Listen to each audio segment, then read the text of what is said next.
Hi everyone, it's Miss Ryan again, and I'm here to talk you through your final reading lesson for the week.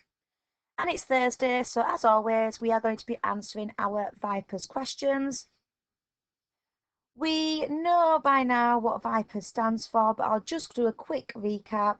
V is your vocabulary, so what those specific words or phrases mean.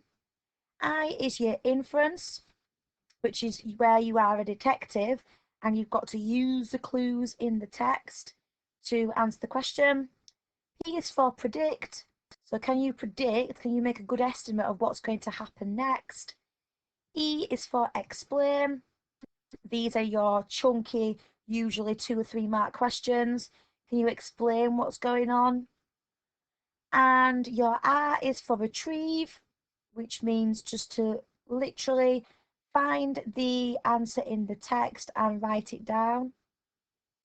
And then S is for summarize, which basically means can you create a summary, a short summary in just a few words or sentences about what you have just read.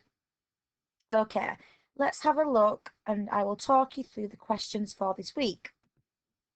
Here we go. So again, they are colour coded so we know what type of question they are.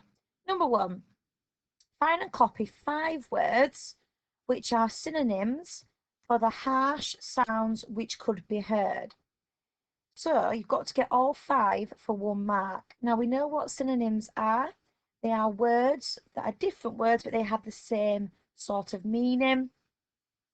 So you need to find 5 words and you have to go back to the text that are harsh sounds which could be heard. So, for example, if I go back and have a look, straight away, let's have a look through. Can I see some harsh sounds? Screeched. There we go. Screeched is a harsh sound. So I'd write down screeched on one of those lines. Okay? I've got to try and find 5 harsh noises. Number 2, find and copy a word. So we've got 1 word to copy that means that the same as crammed closely together. So can you find that 1 word that means the same as when something's crammed closely and tightly together? Number 3, tick 1 box in each row, so it's true or false, to determine whether the following statements are true or false. So Eva was drowning in the water. Is that true? Was she drowning or is it false? And if it is false, see if you can think about why it is false. It was nighttime, true or false? Eva's lifeboat was vacant, so you might need to have a look at what the word vacant means, but we have done it in year 6. And the Titanic had been sunk for hours, true or false? 2 marks up for grabs for that one. So if you get all 4 correct, it's 2 marks. 3 correct, 1 mark. Number 4, why do you think Eva was exhausted and stopped crying? So right at the end of the text, it does say that she was exhausted and she stopped crying. So why do you think that happened? And for the 2nd mark, you've got to back up what you are saying with evidence from the text. So I think she stopped crying because, and in the text it says, and then you pick something out. Number 5, summarise, this is quite a challenge, the passage in 1 sentence. So can you sum up that whole chunk of writing in just 1 sentence? If you had to tell a friend what you have just read, but you could only do it in 1 sentence, what would you say? What is the main point? Number 6, which phrase tells us that the passengers were desperate not to drown in the ocean? And we did come across this in yesterday's video.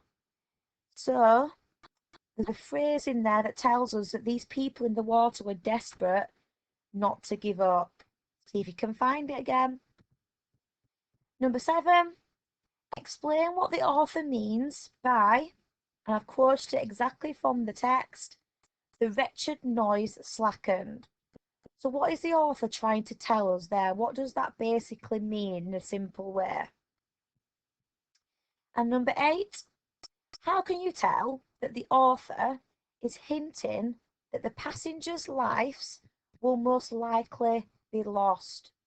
So how can you tell the author is suggesting that these passengers are not going to survive? Explain your answer using evidence from the text. Sorry, that's supposed to say from the text and not from both texts. My apologies. So here's the hint. Are there any words or phrases which mean that they are destined to have an unhappy ending? I think there's 2 certain words in there that tell me that the author is saying there is no way they're going to survive.